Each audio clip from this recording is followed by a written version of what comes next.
हरि ओम हरि ओम हरि ओम।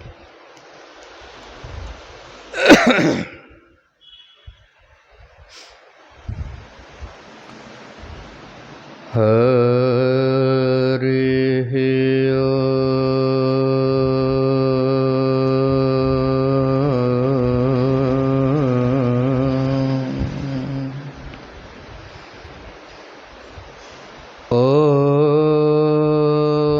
भद्रं नो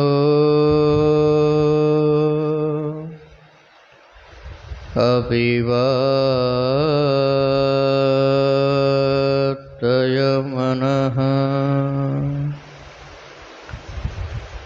ओम शांतिः शांतिः शांतिः।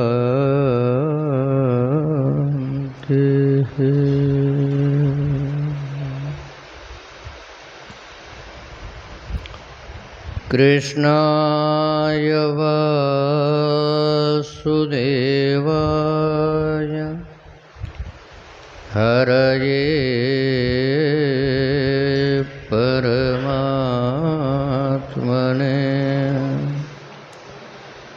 प्रणतः क्लेशनाशाय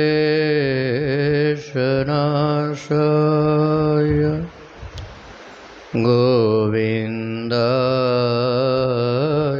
नमो नमः। गोविन्दाय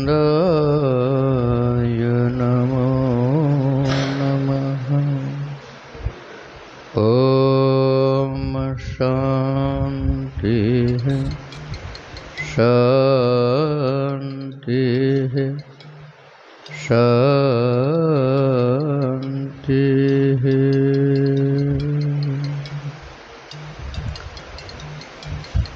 ओम शिव शिव शिव शिव शिव शिव शिव शिव शिव।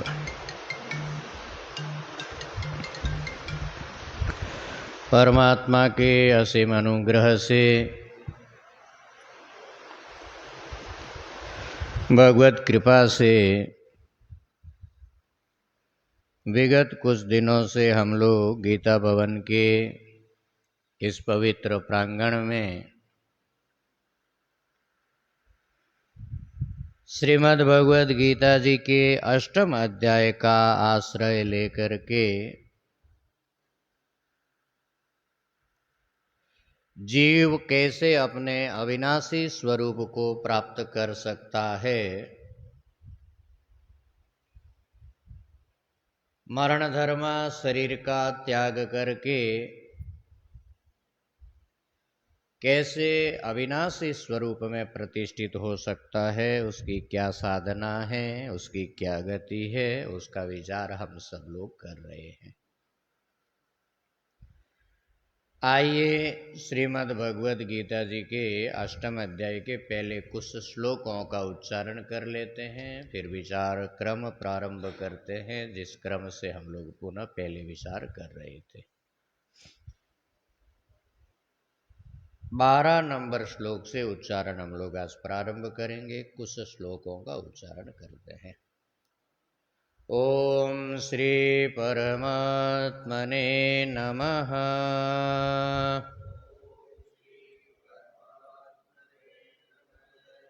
अथ अष्टमोऽध्यायः।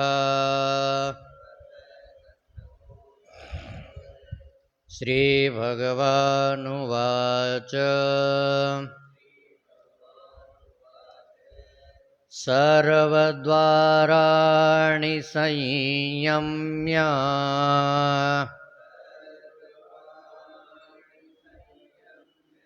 मनोहृदि निरुध्य च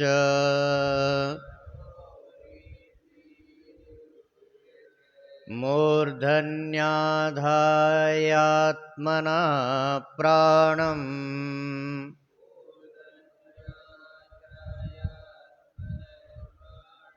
आस्थितो योगधारणाम्।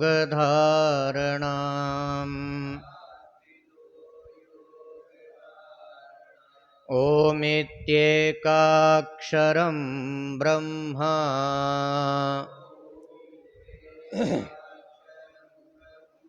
व्याहरन् मामनुस्मरन्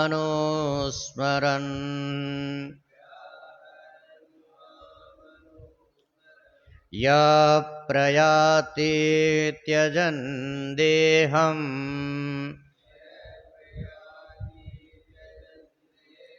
स याति परमां गतिम्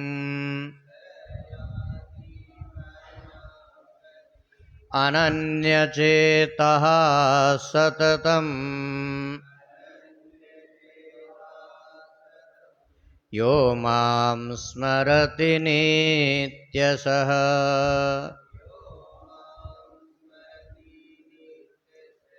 तस्याहं सुलभः पार्थ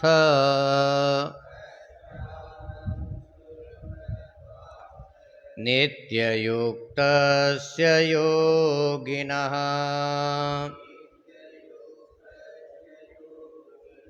मामुपेत्य पुनर्जन्म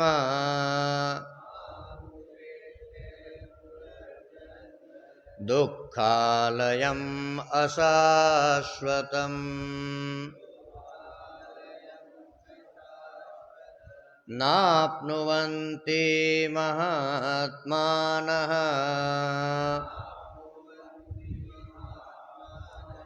संसिद्धिं परमां गताः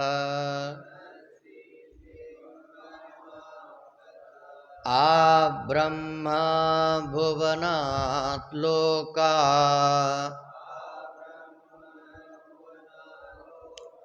पुनरावर्तिनोऽर्जुन मामुपेत्य तु कौन्तेय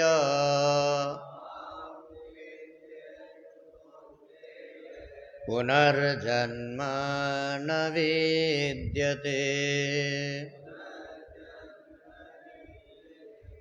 पुनर्जन्म न विद्यते।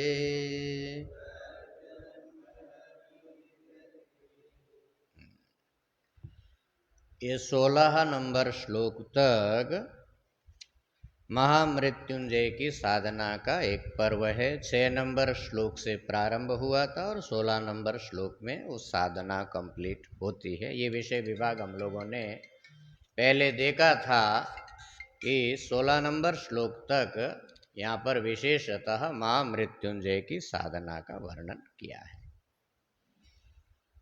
और विगत श्लोकों में भी ये विचार देखने को मिला हम लोगों को किस प्रकार से साधक अपने जीवन के अंतिम समय को सुधारते हुए जन्म और मृत्यु के चक्र से बाहर निकल सकता है। 2-3 प्रकार से साधक अपना कल्याण कर सकता है, जिन पद्धतियों का यहाँ पर या हमारे शास्त्रों में, अध्यात्म शास्त्रों में अन्यत्र वर्णन किया गया है। यहाँ के श्लोकों का व्याख्यान करने से, सुनने से, समझने से एक चीज पता चल जाती है, कोई एक सत्ता है जो इस शरीर को छोड़ती है और छोड़ करके चली जाती है। इसका मतलब यह है इस शरीर से अलग, शरीर से भिन्न कोई एक सत्ता तो अवश्य ही है जो शरीर पड़ा रहता है, परंतु वो यहाँ से प्रयाण कर जाती है, यहाँ से गमन कर जाती है, यहाँ से गति कर जाती है। सारा मामला उस पर टिका हुआ है जो गमन करने वाली है या जो गति करने वाली है, और हमारा सारा प्रयास इस पे टिका हुआ है जिसको कहीं आना जाना है नहीं। हमारा प्रयास इस पे टिका है कि इसको कैसे अमर बना दिया जाए, इसको कैसे स्थायी बना दिया जाए, इसको कैसे इसके मजबूती से इसकी जड़ों को सींचा जाए, परंतु ये हमारा प्रयास कभी सफल होने वाला नहीं है। इसलिए हमको अपने प्रयास की दिशा बदलना पड़ेगा, जाने वाले के साथ दोस्ती करना पड़ेगा। जो जाने वाला है वो कौन है, कैसा है, कहाँ से आया था, कैसे यहाँ पर रहता है, उसका रहना जाना कैसा है, इसको समझे बिना मृत्यु का राज खुलने वाला नहीं है। शरीर केंद्रित व्यक्ति को या शरीर केंद्रित दृष्टि वाले को शरीर में जो घनघोरता के साथ डूबा हुआ है उसको आप 1000 बार सुना दीजिए, मौत नहीं है, मौत नहीं है, मौत नहीं है, उसको आपकी बात का रति भर विश्वास नहीं होगा, क्योंकि वो उस चीज को पकड़ करके बैठा है जो प्रतिक्षण मर रही है। शरीर को तो मरना ही है, वो तो प्रतिक्षण मर रहा है, बल्कि होता उल्टा है। मृत्यु की दृष्टि से विचार करें तो मां की गर्भ से आने के बाद प्रतिक्षण उसकी आयु कम ही होती है, वो प्रतिक्षण घटता ही है। हमारा थोड़ा खोपड़ा दूसरे ढंग से चलता है, इसलिए हम जोड़ते रहते हैं कि 1 साल बढ़ गया, 2 साल बढ़ गया, 3 साल बढ़ गया, 5th बर्थडे हो गया तो 5 साल बढ़ गया। असल में जुड़ता नहीं है, होता क्या है, जो पूंजी थी उसमें से घटता है। तो देखो भैया, 2 चीज है और 2 एकदम अलग अलग है। एक शरीर है और एक शरीरी है, एक देह है और एक देही है। दोनों रात और दिन के जैसे विपरीत स्वभाव वाले हैं। एक जन्मने मरने वाला है, दूसरा अविनाशी है। एक जड़ है, दूसरा चेतन है। एक परिवर्तनशील है, दूसरा अपरिवर्तनशील है। एक गमनागमन करने में समर्थ है, दूसरा व्यापक है, गमनागमन की कोई क्रिया उसमें संभव नहीं है। इस दोनों का मिक्सअप करने से सारा घपला है। इस मिक्सअप को अलग करने का नाम साधना है। ये अलगाव कि देह अलग है, देही अलग है, शरीर अलग है, आत्मा अलग है, ये केवल पुस्तकों में नहीं, आपके दिल में होना चाहिए, ये आपके अनुभूति के स्तर पर होना चाहिए। फिर देखते हैं किसकी औकात है कि आपको मारे। इतना काम तो आपको करना पड़ेगा। देह और देही का जो भेद है, शरीर और आत्मा का जो भेद है, इस दोनों भिन्न पदार्थों के अलगाव को समझना पड़ेगा। और भिन्न पदार्थों के अलगाव को समझने से ही मृत्यु से पार जाया जा सकता है। दोनों को एक समझने तक, बल्कि एक भी नहीं समझते, उल्टा समझते। ये एक बड़ी ट्रेजेडी है। हम शरीर को तो आत्मा समझते ही हैं, बहुत बार आत्मा को शरीर के धर्मों वाला समझ लेते हैं। दोनों तरफ से उल्टा समझते हैं। ना हम शरीर को ठीक से समझते हैं, ना हम आत्मा को ठीक से समझते हैं, फिर भी हम समझते हैं कि हम सबसे ज्यादा समझते हैं। ये एक और तीसरी समस्या है। इसलिए भगवान ने यहाँ जो गतियां बताई कि जिसने अपने आत्म स्वरूप को शरीर रहते हुए जान लिया, उसी को ब्रह्म ज्ञान बोलते हैं। उसका तो आने जाने का चैप्टर क्लोज। और यही सबसे उत्तम गति है। यदि गति मानना है, सर्वोत्तम गति है, सर्वोत्तम उपलब्धि है, सर्वश्रेष्ठ कृत्य है जो अनादिकाल के बाद में इस जीव ने किया, यह है ब्रह्मोपलब्धि। पूरा काम कंप्लीट हो गया और ये नंबर 1 बिजनेस है। दूसरा, इतना यदि नहीं हो पाया तो फिर थोड़ा अपने जीवन को आध्यात्मिक बनाया जाए, योग का अभ्यास किया जाए। यम नियम आसन प्राणायाम प्रत्याहार धारणा ध्यान समाधि और समाधि के अभ्यास से अपने चित्त को एकाग्र करके परिपक्व करके इतना स्थिर किया जाए कि जिस समय शरीर को छोड़ना हो उस समय अपने मन को विचलित न होने दें और मन को एकाग्र रख करके परमात्मा का चिंतन करते करते शरीर छोड़े। ये दूसरा स्टेज है जो योग के अभ्यासी लोग करते हैं, योगी लोग करते हैं। तीसरा स्टेज है, योग का इतना गहरा अभ्यास नहीं हुआ परंतु परमात्मा के स्मरण का इतना गहरा अभ्यास हो गया मन को, मन वहां से हटता नहीं है। मन को एक आदत लग गई, मन को एक नशा हो गया, मन उसका आदी हो गया, उसके बिना मन रहता नहीं है। इस अवस्था में यदि स्मरण के माध्यम से मन को पहुंचा दिया और थोड़ा उसको अध्यात्म का संस्कार दे करके ओमकार के साथ जोड़ दिया और अंतिम समय में ओम का आश्रय लेकर के ओमकार का उच्चारण करते हुए और ओमकार के वाच्य उस परम तत्व का चिंतन करते हुए यदि शरीर छोड़ता है उसको भी पुनरागमन नहीं होता। और आगे इसकी बात आएगी। ये सब प्राणी जो योगी है या जो भगवत भक्त है ये शरीर छोड़ते हैं, ये उत्तरायण मार्ग से गमन करते हैं। उत्तरायण मार्ग का मतलब होता है प्रकाश का मार्ग, ज्ञान का मार्ग। ये और ज्ञान की साधना में आगे बढ़ते हैं और प्रायः इस मृत्यु लोक में संसार में पुनः नहीं आते। और एक रास्ता है जिसके माध्यम से साधक अपना कल्याण कर सकता है, उसके लिए भी कल्याण के द्वार भगवान ने खोल करके रखे हैं। वो है निष्काम सेवा का रास्ता। जो निरंतर निष्काम सेवा में लगा रहता है, भगवान ने गीता जी में अनेक जगह बताया, उसका भी सद्गति होती है, कल्याण होता है। ते प्राप्नुवन्ति मामेव सर्वभूत हिते रता है। हाँ वही, ते प्राप्नुवन्ति मामेव। निष्काम सेवा का आश्रय लेकर के जीवन जीने वाला भी भगवान को ही प्राप्त करता है और उसको और कोई दूसरी गति प्राप्त नहीं होती है। भगवत धाम की प्राप्ति ही उसकी गति है।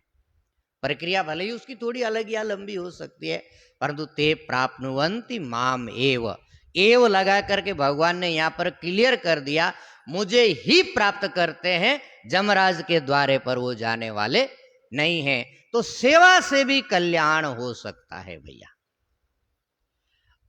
अब इससे शॉर्टकट ज्यादा और खोजने का नहीं भैया है। इससे भी सरल जो है फिर वही पुनरपि जननम पुनरपि मरणम पुनि पुनि जननी जठरे शयनम ये संसारे खलु दुस्तारे कृपया पारे पाई मुरारे। ये अत्यंत सरल है जहां पर आपको कुछ भी नहीं करना पड़ता है, प्रकृति निरंतर आपको ढकेल रही है। एक फुटबॉल वाली गति है, फुटबॉल के मैदान में कुछ लोग खड़े हैं, फुटबॉल को कुछ नहीं करना पड़ता है, जिसके पैर के सामने आता है दे मार, जिसके पैर के सामने आया दे मार, जिसके पैर के सामने आया दे मार भैया। बाकी तो फुटबॉल वाली गति है जिसके लिए आपको कुछ करने की जरूरत नहीं है, वो तो सहज प्राप्त है। और कुछ करना है तो फिर ये करिए, सेवा करिए, स्मरण करिए, ध्यान करिए, स्वाध्याय करिए। इस चारों में से तो कहीं से भी आप कल्याण कर सकते हैं। इस चारों के अलावा रास्ता कल्याण का भगवान कृष्ण को नजर नहीं आया। आप लोगों को यदि आता हो तो आप ज्यादा बुद्धिमान है, इसमें कोई संदेह नहीं है, इसमें कोई संदेह नहीं है। कृष्ण जो नहीं खोज पाया वो आविष्कार यदि आपने कर लिया तो आपकी बुद्धि का तो कहना ही क्या है भैया, फिर तो आपको नमस्कार करना ही चाहिए। आपको नमस्कार नहीं करेंगे तो किसको करेंगे। सेवा में निष्काम भाव रहना तो कठिन तो है ही है भैया, कौन सा सरल है, क्योंकि गिरना बड़ा सरल है, ऊपर उठना हमेशा कठिन है। आप किसी पहाड़ के ऊपर चले जाइए, बड़ी ऐसे टेढ़ी चढ़ाई है, आपका श्वास फूल जाएगा, और घुटनों में दर्द होने लग जाएगा और कदम कदम कदम कदम रख रख के ऊपर जाना पड़ेगा। और गिरना है तो कुछ नहीं करना, आंख बंद करके लुढ़क जाइए, भले ही हाथ पैर सब चटनी हो जाएगा परंतु आप इजीली नीचे आ जाएंगे, आपको दूसरा कुछ करना नहीं पड़ेगा। तो ये आप हमेशा गांठ बांध के रखिए, ऊपर उठना हमेशा तपस्या पूर्ण काम है, पतन होना हमेशा बड़ा सहज है। और यही तो दुनिया करने में लगी है भैया। ये जो सन्यास का पथ है, पुत्रेष्णायाः वित्तेष्णायाः लोकेष्णायाः व्युत्थायत भिक्षाचर्यं चरन्ति, ये भेड़ साल से अलग होकर के उल्टा चलना, ये तपस्या का काम है।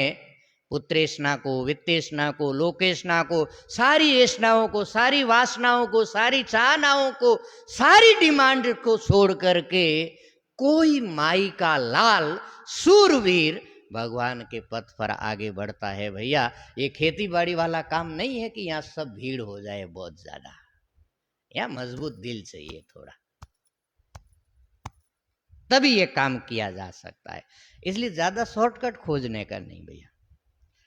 शॉर्टकट खोज खोज करके हम लोगों ने बहुत धोखा खाया और बहुत बार उस लपड़े में फंसे, इस बार फंसने का नहीं।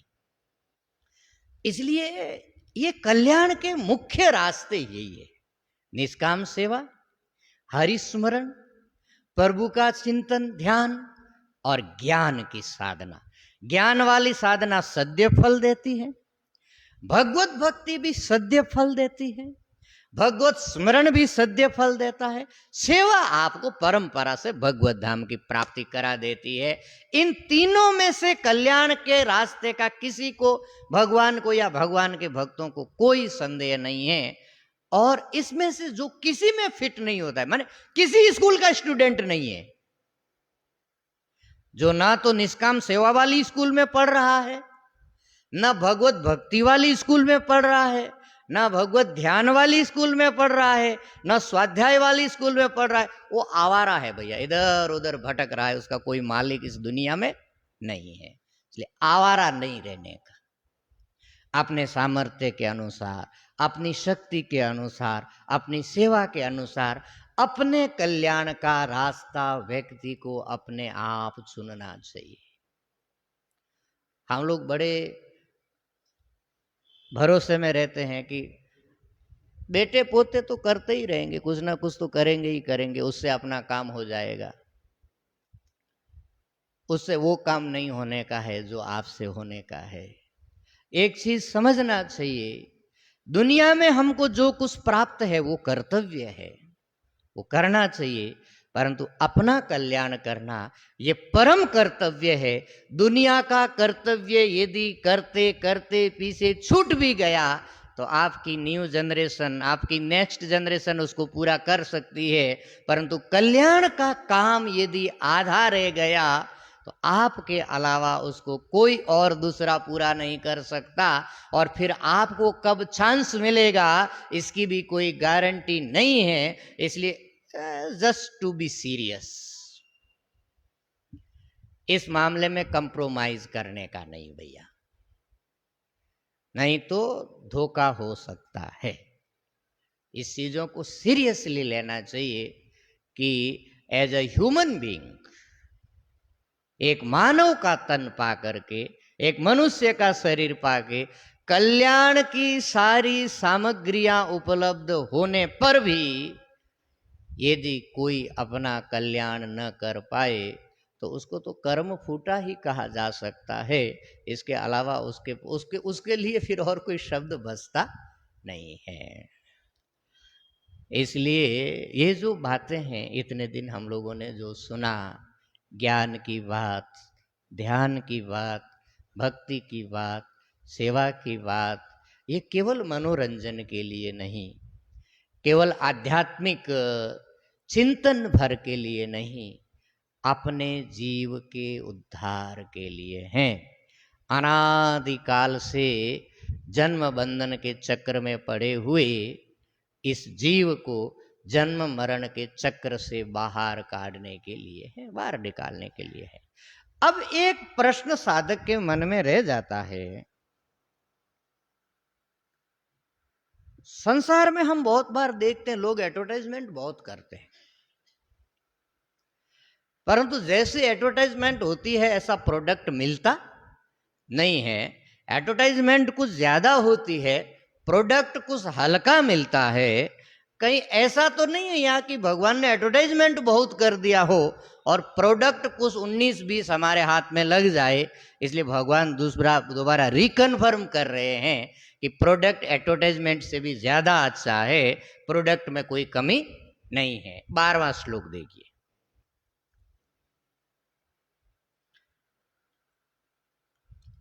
सॉरी 14वां, 12-13 का कल विचार थी उसके बारे में। 14वां श्लोक ये बताता है, अनन्य चेता सततस्याहम सुलभ पार्थ, तस्याहम सुलभ। सुलभ का मतलब होता है इजीली अवेलेबल, इजीली अवेलेबल। इस दुनिया में एकमात्र ऐसी चीज है जो आपको अत्यंत सुलभता से मिल सकती है, वो है परमात्मा। बाकी कुछ भी आपको प्राप्त करना हो तो उसके लिए आपको बहुत हाथ पैर मारना पड़ता है, बहुत कुछ करना पड़ता है। सबसे सरलता से आपको मिल सकते हैं परमात्मा, क्योंकि वो आपके हृदय में ही बैठे हुए हैं। आपको और कहीं जाने की भी जरूरत नहीं है।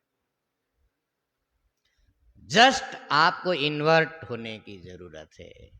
ये जो एक रोग लगा है, परांशिखानी वैतृणत स्वयंभू तस्मात् पराग पश्यति नान्तरात्मन कश्चित धीर आवृत्य चक्षु।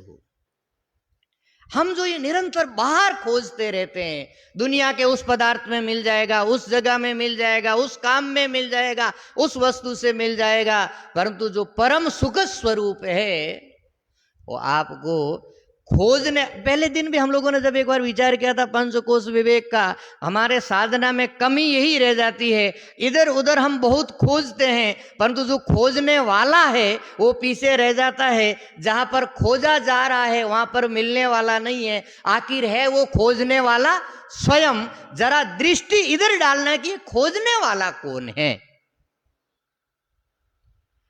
और जिस दिन इधर दृष्टि जाएगी आपकी, किसी शायर ने कहा कि जिसको मैं बार बार खोज रहा था, बाद में मुझे पता चला कि वो तो मेरी आंखों में बैठा था। तो जो आंखों में बैठा हो उसको बाहर खोज करके पाया नहीं जा सकता। आखिर वो कहाँ मिलेगा? आपको आपकी आंखों में मिलेगा। बेटा हो उसको संसार में खोज रहा है, कोई पुत्र में खोज रहा है, कोई स्त्री में खोज रहा है, कोई बिजनेस में खोज रहा है, मिल सकता। आखिर वो आपके हृदय में बैठा है, आपको अपने हृदय में खोजने पर मिलेगा। और हृदय की वस्तु हमारे सबसे सन्निकट होती है, उससे अंतरंग और कोई नहीं है। जो हमारे हृदय में रहता है वो हमारा सबसे अंतरंग है। और हृदय में कौन बैठा है? परमात्मा। हाँ, भगवान ने गीता जी में बताया, ईश्वर सर्वभूतानां हृदय से अर्जुन तिष्ठति। हृदय में बैठा हुआ है। इसलिए कहा कि जो सतत चिंतन में लगा हुआ है, जिसका जीवन परमात्मा से जुड़ा हुआ है, यो माम अनन्य सेता सततम यो माम स्मरति नित्यसः, इसके लिए केवल अनन्य चेता होने की जरूरत है। ऐसी प्रैक्टिस, ऐसी अभ्यास, ऐसा चिंतन होना चाहिए कि हमारा मन निरंतर उसमें लगा रहना चाहिए। ये कठिन नहीं है, इसको किया जा सकता है यदि हमारे भीतर थोड़ी सी समझ विकसित हो जाए तो। अभी हम संसार के काम को बेनिफिट वाला समझते हैं, परमात्मा के काम को या परमात्मा के स्मरण को थोड़ा लॉस वाला समझते हैं। हम 1 घंटा या 2 घंटा सत्संग के लिए निकालते हैं तो बहुत प्रयास करके हमको निकालना पड़ता है, कहीं हमारा प्रॉफिट कम ना हो जाए, हमारा लॉस ना हो जाए, हमारा नुकसान ना हो जाए। परंतु उधर हमारा ध्यान नहीं जा रहा है कि संसार में ध्यान देने के कारण हमारा सब कुछ लूटा जा रहा है। बस ये डायरेक्शन बदलने की जरूरत है। कौन आपके लिए ज्यादा कीमती है? किसकी वैल्यू ज्यादा है? आजकल में ये चूज करने का मैटर है, आप किसको चूज करते हो, संसार को या परमात्मा को। यमेव एष वृणुते तेन लभ्यः, ये एकदम उपनिषद का उद्घोष है। जो इसको चाहता है उसको ये मिलता है, और ये भी बड़ा अभिमानी है। हृदय में पड़ा रहता है परंतु नहीं चाहने वालों को मिलता नहीं है, इतना उसका है। आप चाहोगे तो आपको मिलेगा, नहीं तो आपके हृदय में रह जाएगा परंतु आपसे मिलेगा नहीं। केवल मैटर इस पे डिपेंड करता है, हम चाहते किसको है। क्या हम हकीकत में परमात्मा को चाहते हैं?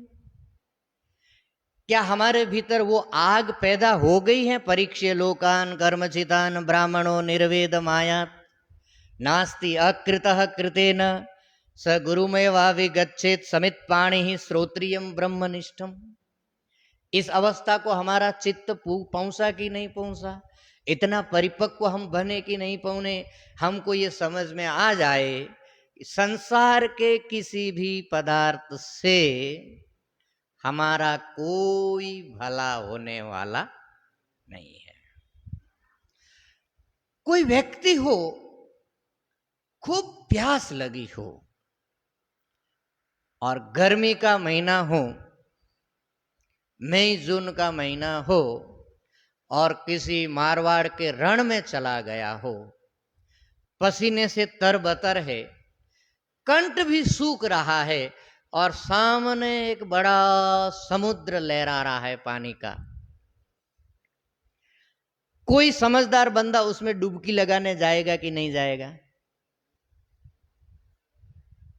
है, पसीने से तरबतर है, प्यास से मर रहा है, कंठ प्राण कंठ में आया हुआ है, परंतु कोई भी समझदार उस पानी की तरफ जाएगा कि नहीं जाएगा? क्यों नहीं जाएगा? क्योंकि उसको पता है, दिखता है पर है नहीं। ये बड़ी मजे की चीज है।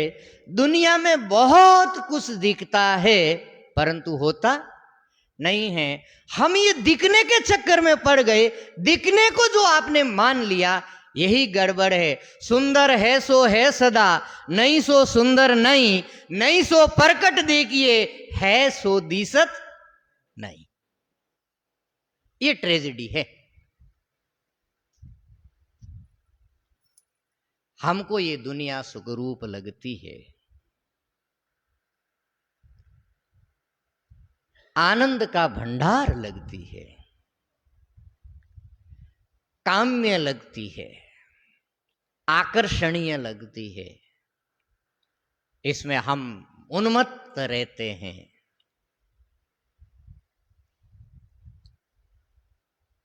आखिर क्या हाथ आएगा?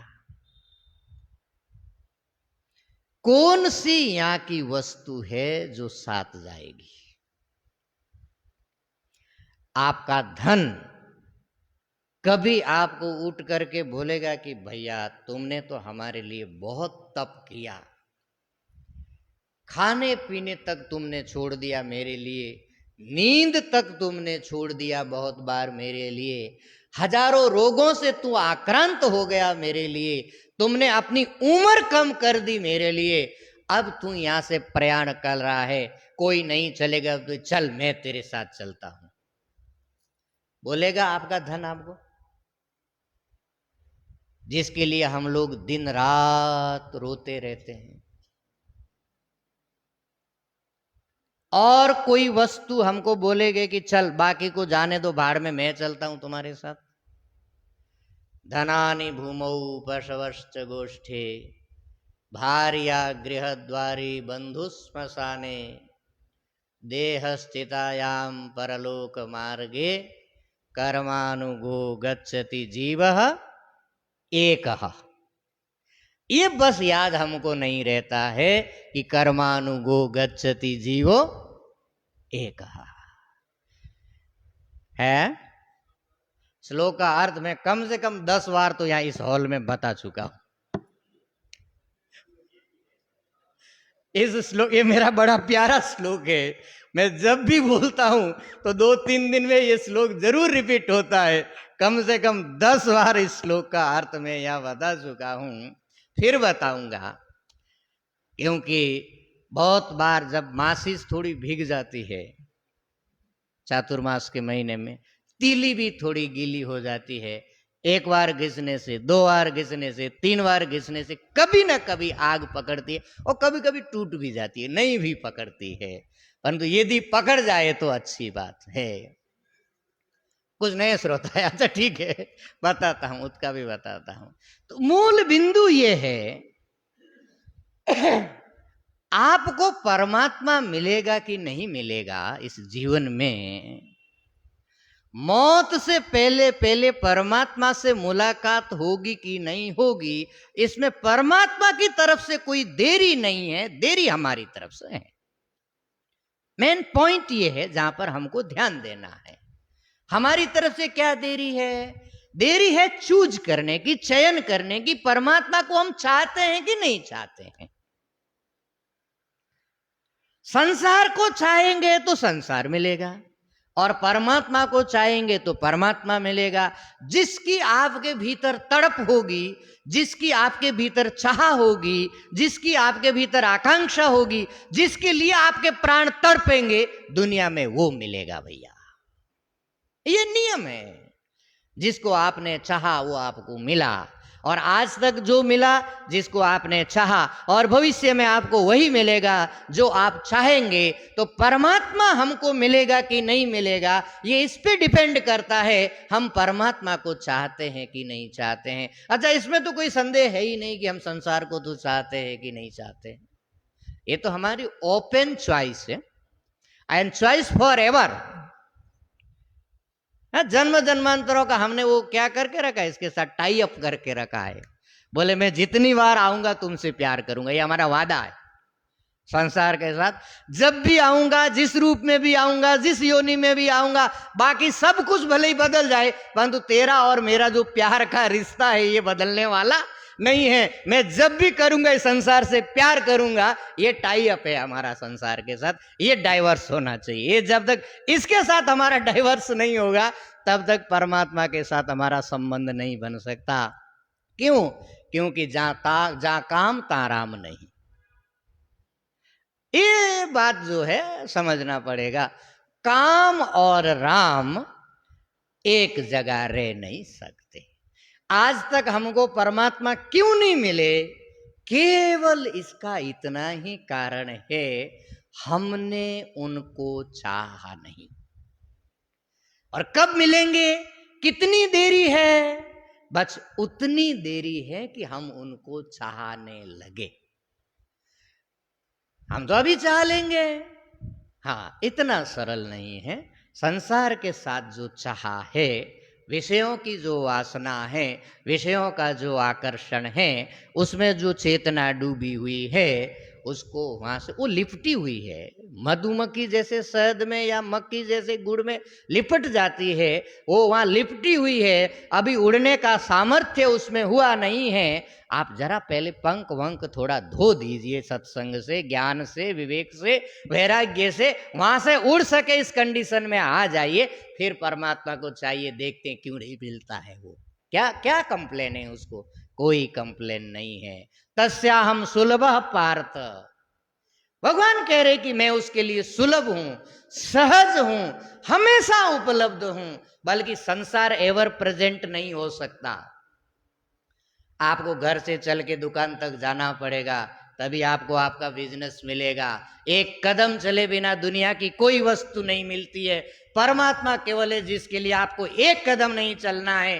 परंतु दुर्भाग्य ये है, जिसके लिए चलना पड़े, भागना पड़े, दौड़ना पड़े, रोना पड़े, पीटना पड़े, उसको हम दिल खोल के चाहते हैं। और जिसके लिए कुछ नहीं करना, केवल एकमात्र उसकी इच्छा करनी, परंतु वो भी करने में हमारी जो है नानी।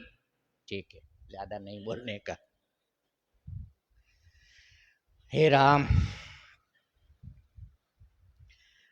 तो संसार को चाहने से क्या मिलेगा? धनानि भूमौ, जो भी आपने अर्जित किया है,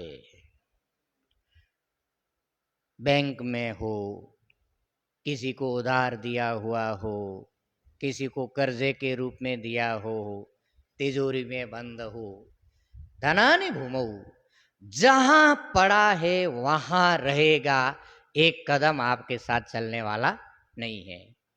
धनानि भूमौ पशवश्च गोष्ठे, और जो पशु है, जो संपत्ति है, जो खेत है, जो जहां है वहां पड़ा रहेगा, एक कदम आपके साथ चलने वाला नहीं है।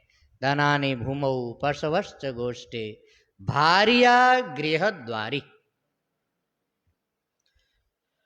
जिनके साथ 7 जन्म का वादा करके अग्नि के साथ फेरे खाए थे, ये बकवास सब वहीं समाप्त हो जाएगा। ज्यादा से ज्यादा आपका साथ घर के दरवाजे तक, भार्या गृहद्वारी बंधु श्मशाने, और आपके जो यार मित्र हैं, जो शुभ चिंतक हैं, कहाँ तक जाएंगे आपके साथ? शमशान भूमि तक जाएंगे। देहश्चितायाम, ये शरीर जिसको हमने जिंदगी भर जिसकी गुलामी की, जिसको ढुआ, ये कहाँ तक जाएगा? कहाँ तक साथ निभाएगा? चिता तक। चिता तक भी असल में जाते हुए दिखता है, क्योंकि जिसको जाना था वो तो पहले ही चला गया। सीता तक तो उसको जाना ही नहीं है। उसके साथ तो ऐसा धोखा हुआ कि उसने छोड़ा और सबने हाथ उठा दिया, भाई अब हमारा तुमसे कोई लेना देना नहीं है। ये शरीर का भी हिसाब किताब इसलिए लगाया जा रहा है कि शरीर को ज्यादा जरा अपना समझता था।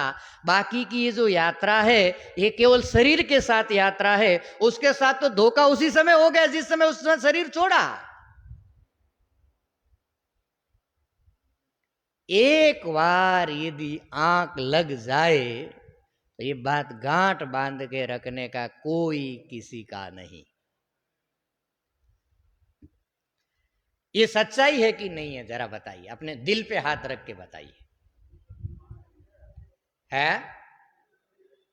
आंख लगने के बाद कोई किसी का है कि नहीं है? है? अच्छा, आंख लगने के बाद की बात छोड़िए, कभी कभी तो मुझे यह संदेह होता है कि आंख खुली होते हुए भी कोई हमारा है कि नहीं है। है? मान लीजिए भयंकर आग लग गई, माने पूरे चारों तरफ आ गई आग है, जो बसे, जो भाग करके दौड़ करके निकले उसका प्राण बसेगा। अब बताओ क्या होगा? और आप यदि उस अवस्था में लूड़े लंगड़े हैं और एक ही परिस्थिति है, एक आदमी बाहर निकल सकता है या आपको निकाला जा सकता है या जो चाहता है वो निकल सकता है, क्या घटना घटेगी जरा बताइए। है? आंख बंद होने की भी बात छोड़ दीजिए, आंख खुले होते हुए भी कोई है अपना कि नहीं है भैया?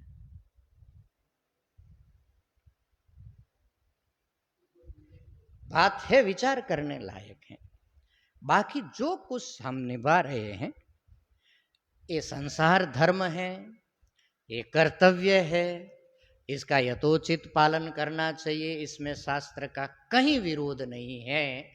परंतु शास्त्र जिस पॉइंट पर जोर देना चाह रहा है वो पॉइंट ये है, कल्याण में कोताही मत बरसिए। अपने मुक्ति को फर्स्ट प्रायोरिटी में रखिए, संसार के कर्तव्यों को सेकंड प्रायोरिटी में रखिए। सेकंड प्रायोरिटी में रख करके संसार के कर्तव्यों का पालन करने पर किसी का नुकसान नहीं होगा, न संसार का न हमारा। परंतु हम उल्टा करते हैं, संसार को फर्स्ट प्रायोरिटी में रखते हैं, मुक्ति को सेकंड प्रायोरिटी में रखते हैं। इससे दोनों का नुकसान है, संसार का भी और हमारे का भी। पॉइंट केवल इतना है, मुक्ति को फर्स्ट प्रायोरिटी में रख करके आप संसार में व्यवहार करिए। जिन्होंने मुक्ति को फर्स्ट प्रायोरिटी में रखा, तस्याहं सुलभः पार्थ,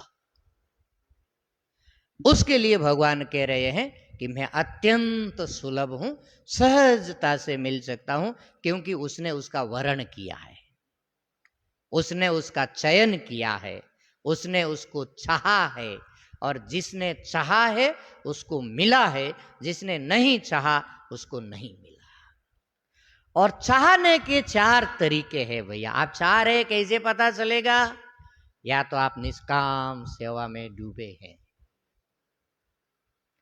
या आप निरंतर उनके स्मरण में डूबे हैं, या आप निरंतर उनके ध्यान में डूबे हैं, या आप निरंतर उनको समझने के लिए शास्त्रों से स्वाध्याय कर रहे हैं। ये चाहने की 4 पहचान है। 4 में से किसी भी एक में लगे हो तो माना जा सकता कि आप उसको चाह रहे हैं, और 4 में से किसी में नहीं लगे हो तो माना जाएगा कि केवल ठगबाजी है, आप असल में उसको चाह नहीं रहे हो। तस्याहम सुलभ पार्थ नित्य युक्तस्य योगिनः। वो नित्य युक्त योगी होता है जो सेवा के माध्यम से, स्मरण के माध्यम से, ध्यान के माध्यम से, स्वाध्याय के माध्यम से परमात्मा को चाहता है। और ये भी कोई सडनली घटने वाली घटना नहीं है, साधक को लगना पड़ता है, दीर्घ काल पर्यंत प्रयास करना पड़ता है, क्योंकि हमारे जन्म जन्मांतर के विपरीत संस्कार हमारे जीवन में भरे हुए हैं। धीरे धीरे अभ्यास करने से पूर्व के विपरीत संस्कारों का प्रक्षालन होगा, नए कल्याण के संस्कारों का बीजारोपण होगा, और फिर धीरे धीरे नए कल्याण के संस्कारों की खेती होगी। परंतु ये चीजें प्रैक्टिकल है,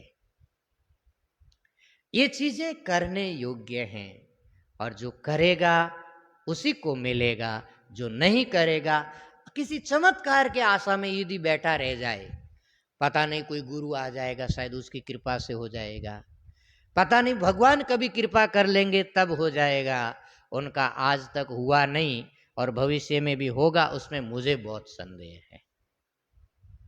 आपको यदि विश्वास हो तो आपकी आप जाने, परंतु मुझे तो इतना ही समझ में आता है, करना हमको पड़ेगा। आखिर भूख आपको लगी है, भोजन कोई दूसरा लाके दे सकता है, थाली सजा करके दे सकता है, ज्यादा जरूरत हो तो मुंह तक भी आपके पहुंचा सकता है, परंतु आखिर चबाना किसको पड़ेगा? कंठ से नीचे किसको उतारना पड़ेगा? अब वहां पर भी आप यदि दूसरे की आशा में बैठे रह जाए कि जब सामने वाले ने इतना कर ही दिया है तो थोड़ा गटक ले तो कौन सा नुकसान है? दूसरे के गटकने से आपकी भूख भगने वाली नहीं है। आखिर चबाना और गटकना तो आपको ही पड़ेगा भैया। इतना करने के लिए तो तैयार रहना पड़ेगा। इतना भी करने के लिए तैयार नहीं तो फिर भाई भगवान जाने और आप जानो, हमको तो कुछ समझ में नहीं आ रहा। अनन्य सेता सततम यो माम स्मरति नित्य। इससे बढ़िया थाली सजाई हुई क्या हो भैया? मनुष्य का जन्म मिला, सत्संस्कार मिले, वेदांत का सत्संग मिला, अच्छा समझने योग्य बुद्धि मिली, थोड़ी थोड़ी रुचि भी मिली, फिर भी हम इसको यदि फर्स्ट प्रायोरिटी पे नहीं रख रहे हैं तब तो फिर यही कहना पड़ेगा कि सकल पदार्थ है जग माही, पर कर्महीन नर पावत नहीं। हमसे बड़ा फिर और कोई कर्महीन नहीं होगा। इसलिए ये प्रायोरिटी में इसको चूज करना चाहिए कि बाकी जो नुकसान होगा देख लिया जाएगा, सहन कर लिया जाएगा, क्योंकि अनंत जन्मों में अनेक बार नुकसान हुआ और अनेक बार फायदा हुआ। आज उस नुकसान और फायदे का हमारे पास कोई हिसाब किताब नहीं है, पर वो अनंत जन्मों में जो भगवान का भजन नहीं किया उसकी कीमत आज हम यहाँ बैठ के चुका रहे। और वो नुकसान फायदा जिसका हम विचार कर रहे थे उसका कोई कहीं आकाश में अत्ता पता भी नहीं है, परंतु जो भजन नहीं किया उसकी कीमत आज यहाँ बैठ करके चुका रहे हैं। और आज भी यदि भजन नहीं किया तो ये नुकसान तो कहां का कहां उड़ जाएगा, और आगे कीमत किसको चुकानी पड़ेगी? हमको ही चुकानी पड़ेगी भैया। इसलिए साधु सावधान। नफा नुकसान किसमें ज्यादा है ये भी थोड़ा समझना चाहिए। इसलिए प्रायोरिटी किसकी होनी चाहिए? अपने कल्याण की। मानव जन्म का उद्देश्य वही है। उसको परमात्मा बड़े सरलता से मिल जाता है। अनन्य चेता सतताम यो माम स्मरति नित्यसः, जो अनन्य चेता हो करके बड़ी सजगता के साथ और प्रायोरिटी के साथ कि हाँ मुझे अब उसको प्राप्त करना है, उस प्रायोरिटी के साथ जो उनका स्मरण करता है, नित्यसः, नित्यसः माने दीर्घ काल तक जो इस प्रकार से साधना करता रहता है, तस्याहम सुलभः पार्थ नित्य युक्तस्य योगिनः, उसको भगवान ने योगी कहा। वो योगी है, वो साधक है, वो संयमी है। और भगवान ने कहा कि तस्याहम सुलभः, उसके लिए तो मैं बहुत बहुत सरल हूं, सदा उसके साथ हूं, सदा उसको उपलब्ध हूं, उसमें और क्या कहना है। अब 15वें प्रश्न में ये जवाब दिया जा रहा है कि आपको प्राप्त कर लेने से फायदा क्या, क्योंकि हम हमेशा फायदा देखने वाले प्राणी हैं। जिधर फायदा दिखता है उधर हम जाते हैं, हम बिजनेस बदल देते हैं, रिश्तेदार बदल देते हैं, संबंध बदल देते हैं, किसके कारण? फायदे के कारण। बस हम एक ही भाषा समझते हैं, फायदे वाली, हमारा फायदा होना चाहिए, हम दोस्त बदल देते हैं, किसके लिए? फायदे के लिए, प्रॉफिट के लिए। तो भगवान को ये पूछा जा रहा है कि हम अपना जो अरेंजमेंट सब चेंज कर रहे हैं, फर्स्ट प्रायोरिटी में आपको ला रहे हैं, बाकी हमारी चीजों को सेकंड प्रायोरिटी में ले जा रहे हैं, आपको फर्स्ट प्रायोरिटी में रखने का फायदा क्या? भगवान 15वें श्लोक में उसका जवाब दे रहे हैं कि तेरे फायदे की बात समझ ले, क्या प्रॉफिट तुमको हो जाने वाला है वो बता। मामुपेत्य तु पुनर्जन्म दुखालयम अशाश्वतम नाप्नुवन्ति महात्मानः संसिद्धिम परमाम गता। मामुपेत्य, मुझे प्राप्त करके, माने पहले वाले श्लोक में बताया कि तस्याम सुलभ पार्थ, उसको मैं अत्यंत सरलता से प्राप्त हो जाता हूं, उसको नित्य प्राप्त रहता हूं। और भगवान को प्राप्त कर लेने से मिलने वाला क्या है? माम उपेत्य, उपेत्य माने प्राप्त करके, माम माने मुझको, किसको? परमात्मा को।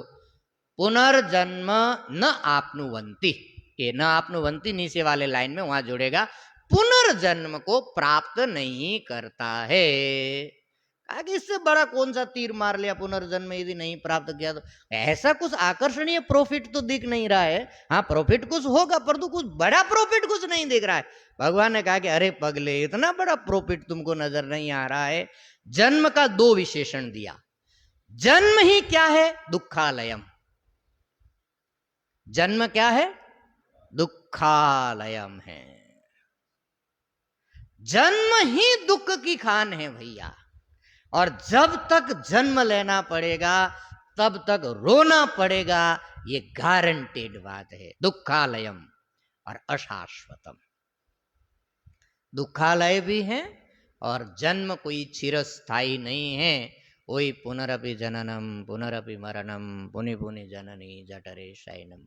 उस दिन बताया था हमारी ऑटोबायोग्राफी इतनी है, जन्मे, मरे, माँ की गर्भ में गए, फिर जन्मे, फिर मरे, फिर माँ की गर्भ में गए, और तीनों में ही दुख है।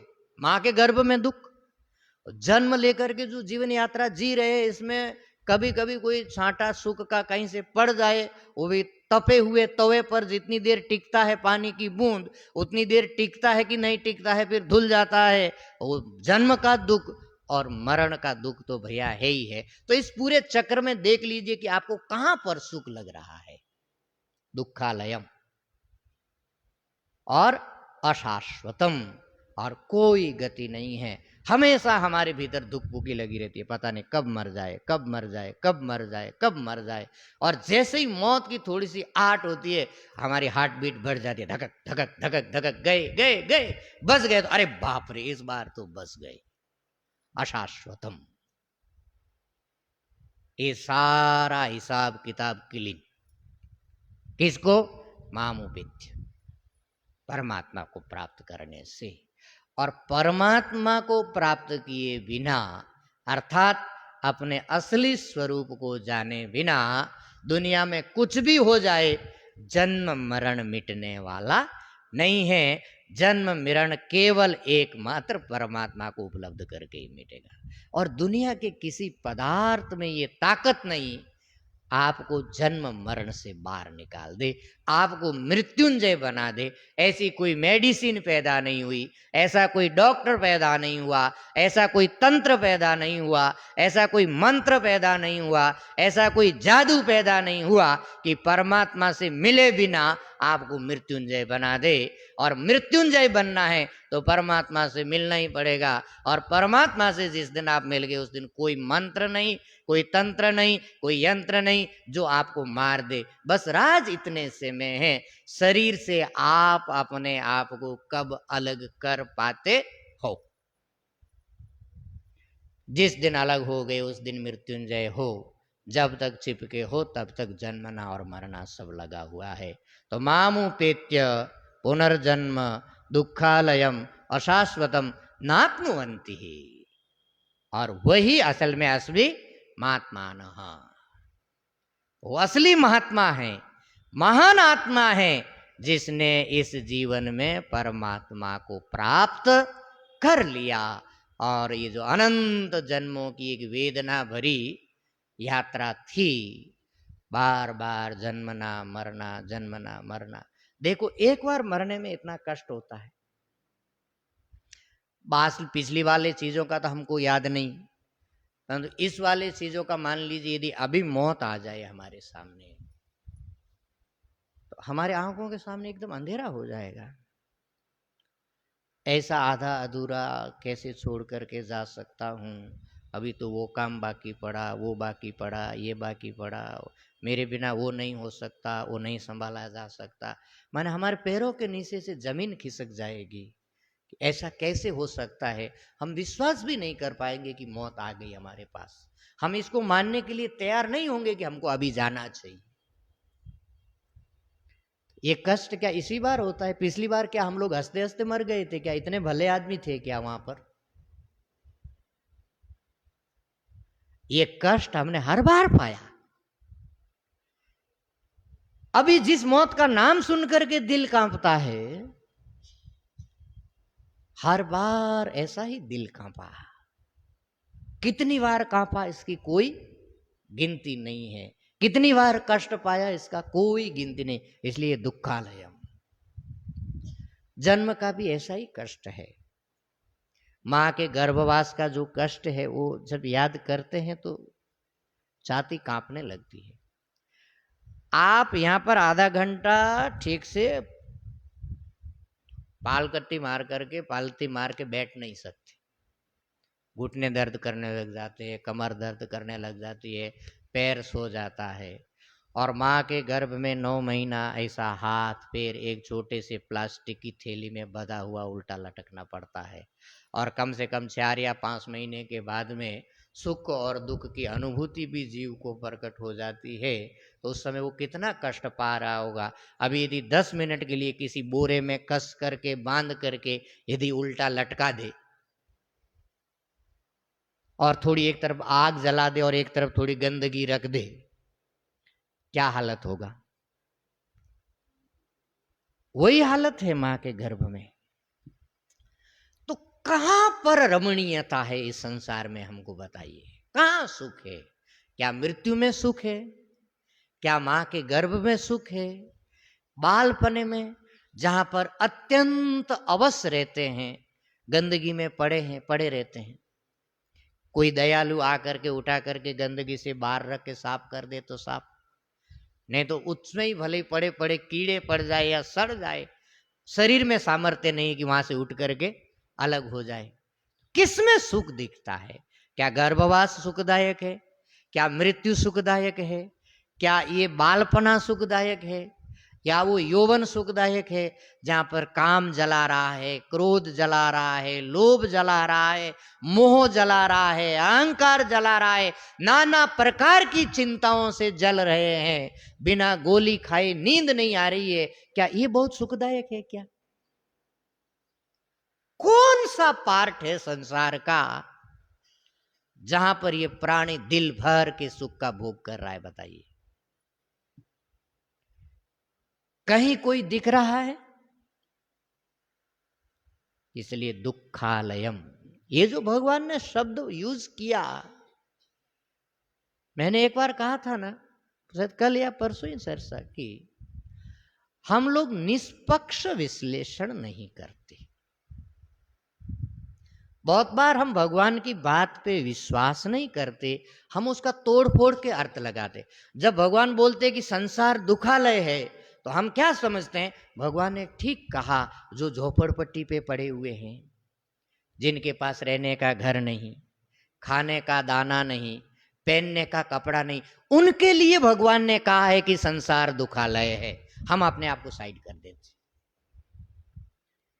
हमारे लिए दुखालय नहीं है। दुखालय उनके लिए हैं जो झोपड़पट्टी में रहते हैं, जिनके पास खाने का अन्न नहीं है, तन ढकने का कपड़ा नहीं है, सिर पे छत नहीं है, उनके लिए संसार दुखालय है। हम अपने आप को उससे बाहर निकाल देते हैं, हम विश्लेषण ठीक से नहीं करते, हम पक्षपात करने लग जाते हैं। अच्छा भैया, देवताओं की दृष्टि से जब विचार करेंगे ना, तो हम भी फुटपाथ पे ही पड़े हुए हैं। देवताओं का जो लाइफ स्टैंडर्ड है, उस स्टैंडर्ड से यदि हमारे वाले वहां बैठे हुए इधर दृष्टि डालेंगे, तो हम फुटपाथ पे भी ठीक ठाक नहीं है, फुटपाथ से भी थोड़े और साइड में ही पड़े हुए हैं। परंतु हमारी अपनी व्याख्या है, हमारा अपना विश्लेषण है, हमको समझना होता है, तो हम मीठा मीठा गप और कड़वा कड़वा थू, यही चीज हमको दुख दे रही है। संसार में अभी तक हम फंसे हुए क्यों हैं? क्योंकि हमारे पास संसार की व्याख्या अपने ढंग की है, हम इसको अपने ढंग से एक्सप्लेन करते हैं, हम इसको अपने ढंग से समझते हैं, हम इसको अपने ढंग से समझाते हैं। रियलिटी से हमारा कोई लेना देना नहीं है, क्योंकि हमारे आंखों पर पट्टी बंधी हुई है, और श्रावण के महीने में उसको सब हरा हरा दिखता है, क्योंकि उसके ऊपर पट्टी ही ऐसी लगी हुई है, हमारे ऊपर पट्टी ऐसी लगी हुई है भैया। इसलिए भगवान की बातें हमको दिखती नहीं है। दुखालयम, ये है दुखालय। भगवान ने एक रति भर भी गलत नहीं बताया, परंतु हमारा दुर्भाग्य है, भगवान की बात हमको समझ में नहीं आती है। इसलिए निष्पक्ष होना चाहिए। जब अपना विश्लेषण करना हो, संसार का विश्लेषण करना हो, तो जरा ईमानदारी से विश्लेषण करो भैया। यहां पक्षपात करके हम अपने को ही धोखा देते हैं और किसी को धोखा नहीं देते हैं। तो मामुपेत्य पुनर्जन्म दुखालयम अशाश्वतम नाप्नुवन्ति महात्मानः। और जिसने इसको दुखालय समझ लिया, तब उसका राग कटेगा, तब उसकी आसक्ति कटेगी, तब उसका मोह कटेगा, तब जाकर के कहीं परमात्मा से उसका संबंध जुड़ेगा। जब तक संसार में सुख दिखता रहेगा, तब तक परमात्मा से संबंध जुड़ना संभव नहीं। हम थोड़ा एक लीपापोती करने की कोशिश करते हैं, सब परमात्मा का है, परमात्मा ने दिया है, हमारे ऊपर एक जिम्मेदारी है, हम अपना कर्तव्य कर रहे हैं। ये बहुत हद तक ऊपर से सब लीपापोती है, भीतर से हम समझते हैं कि मालिक हम ही। अच्छा, कल परमात्मा यदि डंडा लेकर के सुबह सुबह आपके घर में आ जाए, मैंने ही दिया था, अब मैं वापस ले रहा हूं, तू जा कहीं, तैयार होंगे कि नहीं होंगे हम लोग? हैं, चेक बुक भी मुझे दे जा, और तिजोरी वाली चाबी भी मुझे दे जा, और बही खाते भी जो है मुझे दे जा, अब तुझको जा जाना है वहां जा, क्योंकि तुमको तो मैंने ही दिया था, मैं लेने के लिए आ गया हूं, तो मेरा ही है सब कुछ। और तुम हमेशा बोलते भी रहते हो, तेरा तुझको अर्पण क्या लागे मेरा, इसलिए मैं आ गया, अब जा तू। तैयार होंगे कि नहीं होंगे? हैं? इसका मतलब है कि हम अपने आप को कितना धोखा देते हैं। हम समझते हैं कि ये मेरा है, पर हम मुंह से बोलते रहते कि ये परमात्मा का है। आखिर ये धोखे का फल कौन भोगेगा? हमको ही भुगतना पड़ेगा। आखिर इसका फल हमको ही भुगतना पड़ेगा। इसलिए जरा निष्पक्ष होकर के विश्लेषण करिए, ये संसार कैसा है।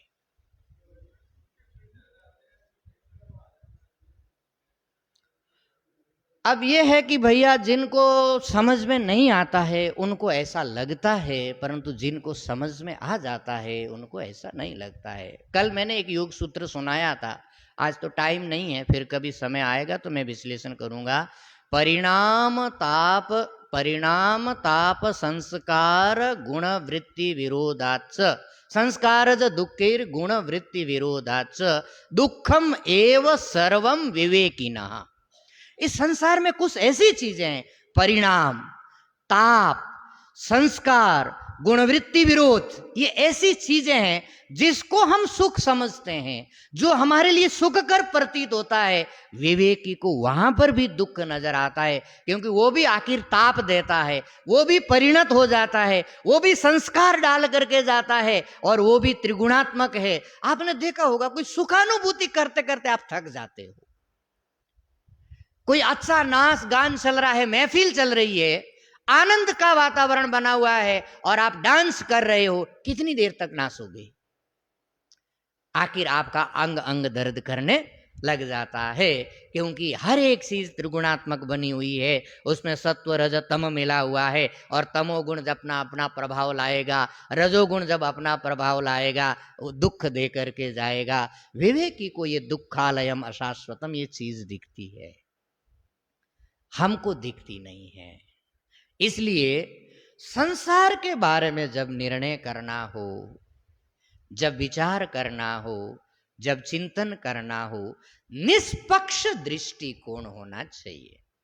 अच्छा, निष्पक्ष दृष्टिकोण वाला व्यक्ति कभी धोखा नहीं खाता, रहेगा वो भी संसार में ही, वो भी आपके हमारे जैसे ही बिजनेस करेगा, व्यवहार करेगा, कर्तव्य करेगा, परंतु जिसने पहले से ही ये मान करके ही रखा है कि यहां से मिलेगा दुख ही दुख और कुछ नहीं मिलेगा, तो दुख आने पर वो दुखी होगा कि नहीं होगा? नहीं होगा, क्योंकि वो पहले से ही प्रिपेयर्ड है, उसने समझ करके रखा है कि ये है ऐसा ही, यहां पर होना यही है, परंतु हमको एक अपनी ड्यूटी निभानी है, हम निभा दे रहे हैं। और जिसने बहुत हसीन सपने सजा करके रखे हैं, अरे ये तो परी है स्वर्ग की, इसका तो कहना ही क्या है, और फिर 5-7 साल 10 साल बाद में पता चलेगा कि परी कैसी परी थी। तो ये हमारा जो विश्लेषण है संसार के बारे में, ये जितना निष्पक्ष होगा हम उतने सुखी और उतने आध्यात्मिक होंगे। इसलिए भगवान की जी जो बार बार बातें आती है, दुखालयम अशाश्वतम, इस बातों के ऊपर साधक को खूब विश्लेषण करना चाहिए, तभी हमारा ये जो आसक्ति है, आकर्षण है, मोह है, ममता है, ये कटेगी। और ये कट जाने से किसी का नुकसान नहीं है। हम समझते हैं कि भैया मोह ममता सब कट गई तो सब माने खेला बिगड़ जाएगा, कुछ बिगड़ने वाला नहीं है, बल्कि थोड़ा और सुधर जाएगा, थोड़ा और सरल हो जाएगा। इसलिए साधक को अपने आप को परिपक्व करके तैयार करना चाहिए। एक श्लोक इस प्रकरण का और बस गया, आ ब्रह्माद भुवनालो का, इसका विचार कल करके फिर एक जो नया प्रसंग अभी बाकी बचा हुआ है। आज कितनी तारीख हो गई? 26 ना, 27, 28, 29, 30, 4 सेशन और है प्रातःकालीन सत्र के। 4 सेशन में मैं लगभग कोशिश करेंगे हम लोग की 8वें अध्याय का पूरा विचार हो जाए। हरिओम तत्सत, हरिओम तत्सत, हरिओम तत्सत। ओम पूर्णमदः पूर्णमिदं पूर्णात् पूर्णमुदच्यते पूर्णस्य पूर्णमादाय पूर्णमेवावशिष्यते। ओम शांति शांति शांति। ओम ब्रह्मार्पणमस्तु।